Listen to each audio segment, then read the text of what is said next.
Good morning, good afternoon, Facebook fans out there watching the Daily Caller. I'm Chris Bedford, Editor-in-Chief of the Daily Caller News Foundation. I'm here with Lee Edwards. He's a scholar at the Heritage Foundation, senior scholar in conservative history, and someone who has probably been active in the conservative movement longer than anyone else, especially according to Richard Viguerie, who likes to remind you of that every time he sees you. Lee just wrote this book, Just Right, and it's essential reading for anyone who's interested in the history of the conservative movement and a lot of the things which shaped our lives. And also today and this week, the 100th anniversary of communism, something that has motivated you, Lee, your entire life and really brought you from lost author in Paris to back to DC with a mission that's dominated your life. Tell me about what experience you had been in the army, been in France. You didn't want to follow exactly in your father's footsteps. You'd been not in Germany and then gone to France to study literature. What there, in between the beers, the cigarettes, and the rejection slips, brought you back to your life's goal? Well, you know, Chris, it was October of 1956, and as you say, I was in Paris, studying at the Sorbonne, sort of, spending more of my time really doing my research at cafes and cabarets and boîtes than I was at the university.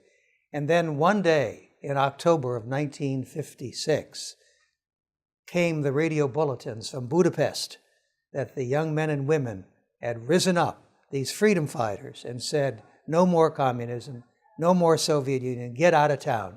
And the Soviet tanks actually withdrew from Budapest. And I was so happy, I was ecstatic, because here was an example of young men and women fighting for freedom and standing up for it.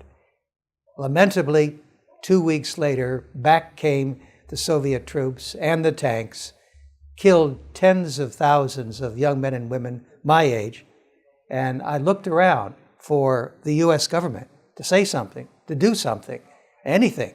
And all that came out was sort of a perfunctory statement and some kind of mealy-mouthed resolution out of the United Nations. And I said, well, no more.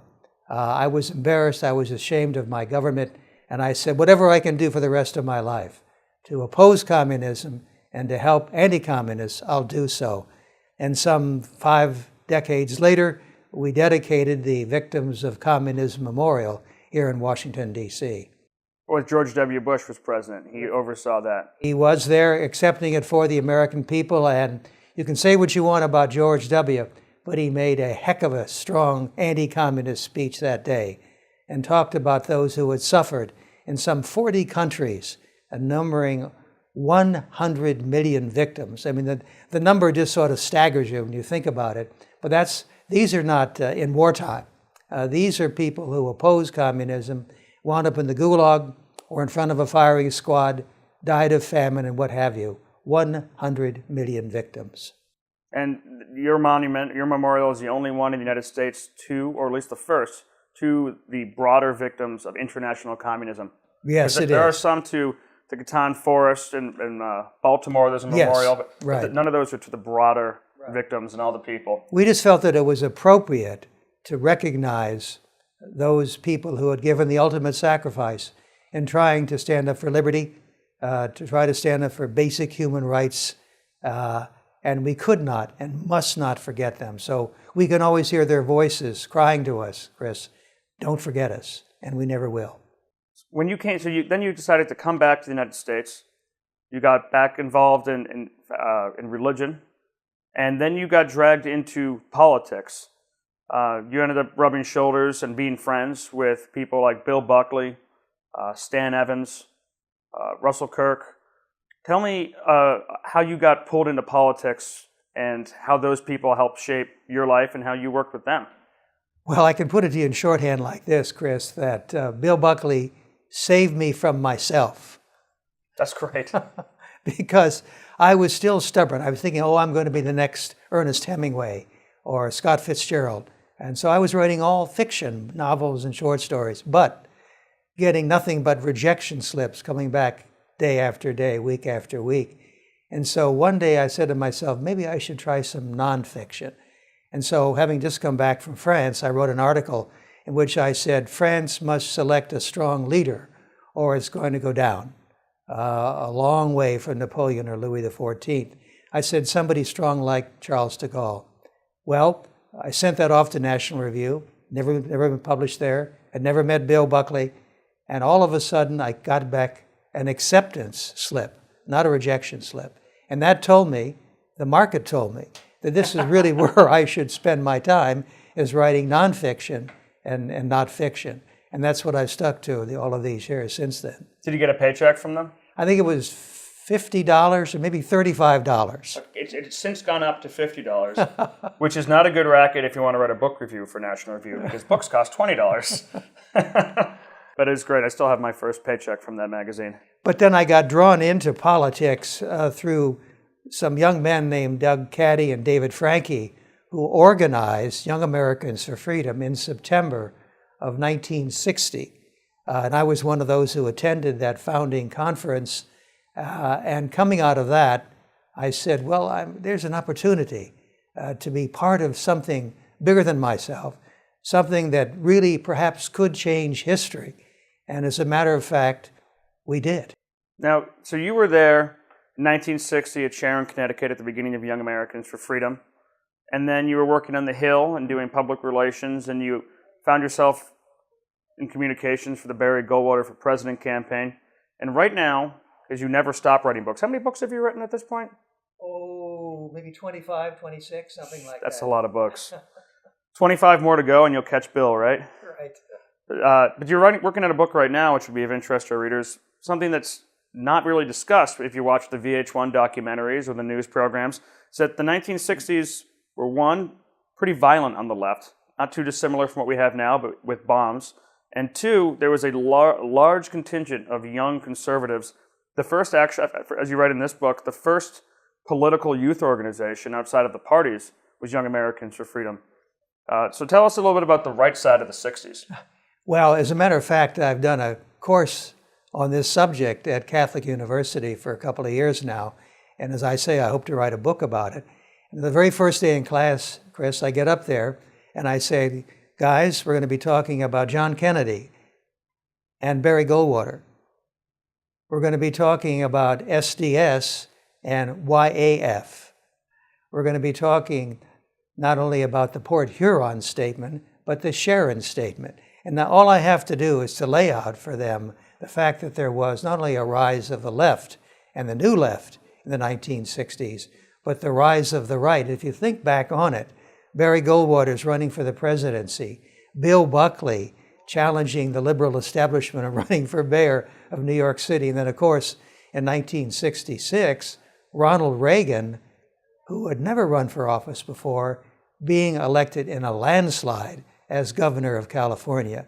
So here are three of our heroes, what I call conservative giants, that I write about in Just Right. Absolutely. So tell me about, you had some heady days in the first few days of the Barry Goldwater campaign.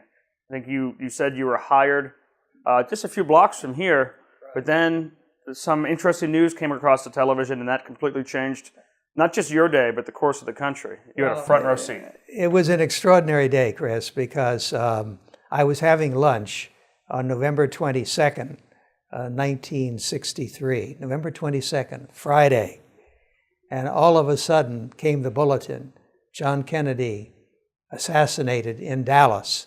I ran back because I had just been hired as the news director for the National Draft Goldwater Committee.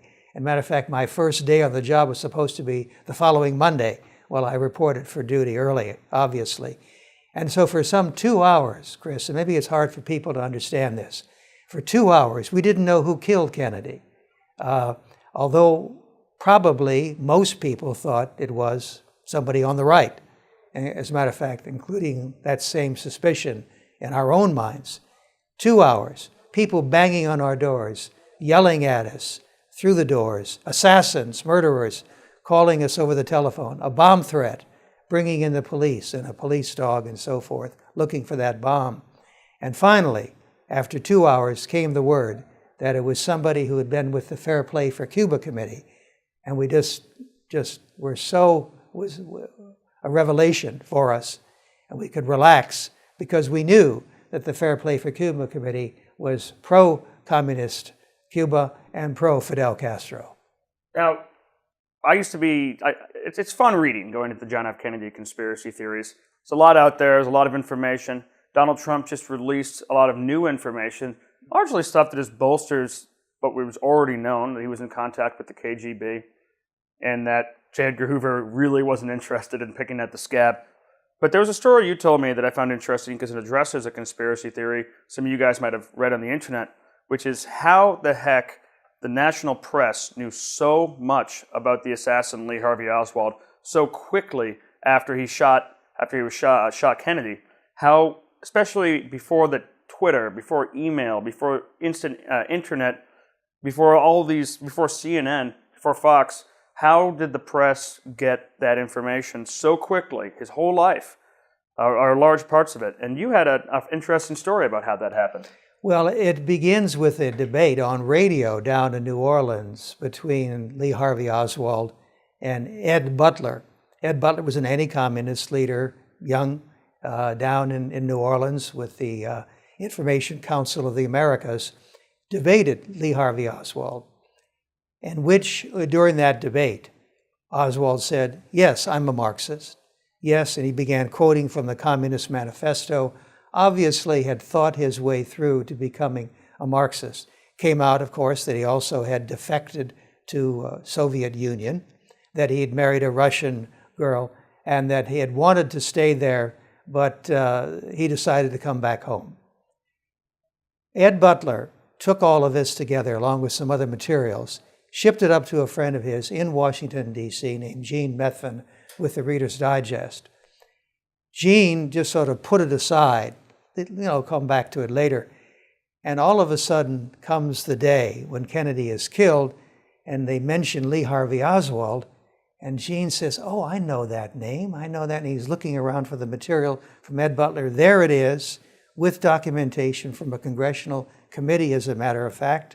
He runs down the stairs, because he was in the National Press Building, which is where the Reader's Digest was, runs down the stairs to AP, I think it was the second floor, and looking around, he sees a buddy, he says, "Hey, Joe, do you want to know who Lee Harvey Oswald is? Everybody in America wants to know." Well, here it is.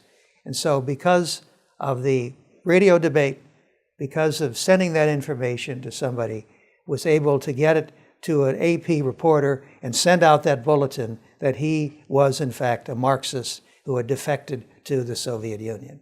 And that's why we save all the crazy packages you guys send us with details of your neighbors you think are communists. We're always ready in case that guy takes a shot.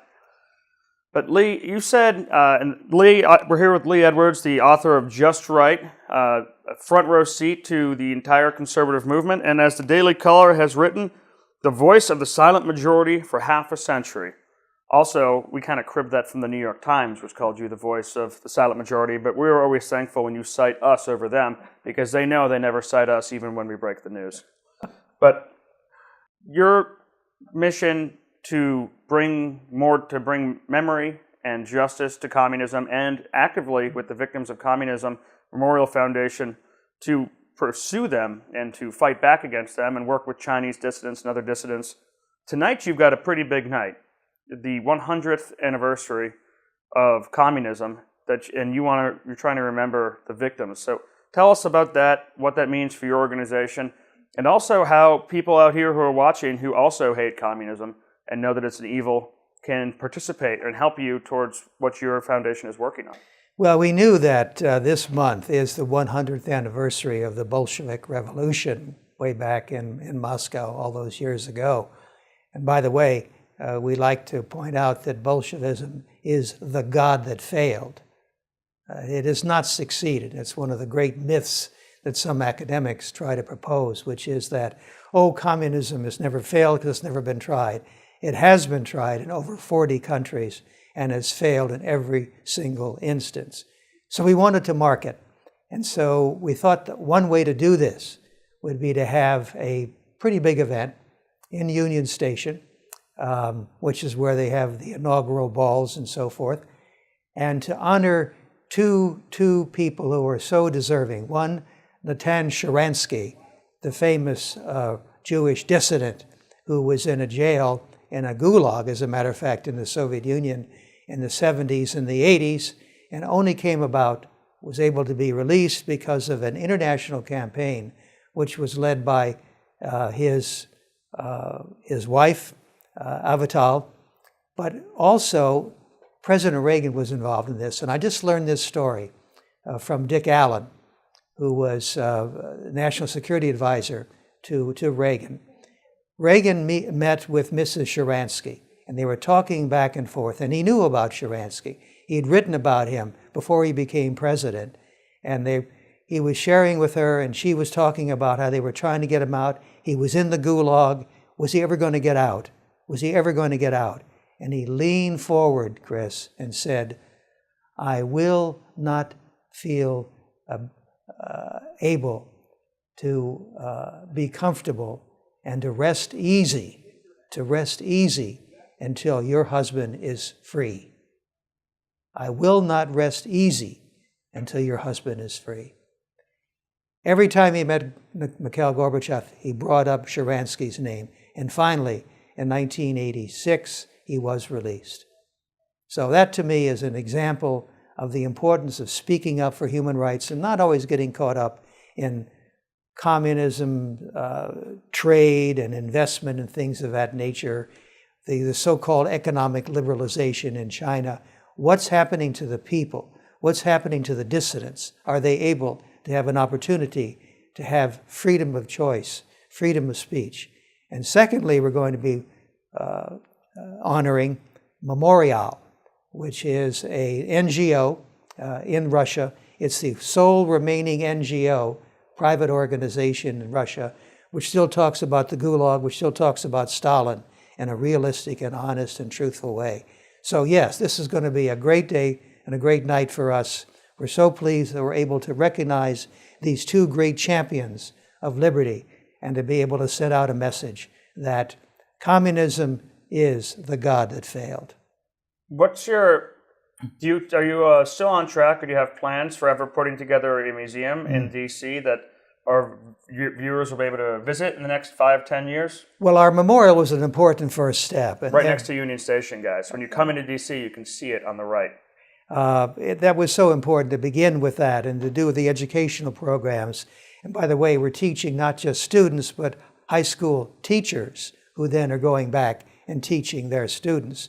But always it's been our hope and dream and our goal and our determination to build a communism for the victims, to build a museum for the victims of communism here in Washington, D.C. We have not by any means abandoned that.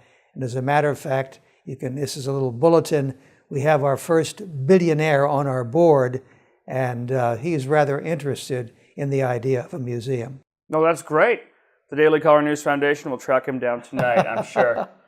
Thank you for joining us, Lee. Lee Edwards here, the author of Just Right, A Life in Pursuit of Liberty. And if you want to know anything about anything on the rise of the right in America, the rise of anti-communism in America, Barry Goldwater, Ronald Reagan, Bill Buckley, the giants of conservatism, Lee was there the whole time, and it's a great book.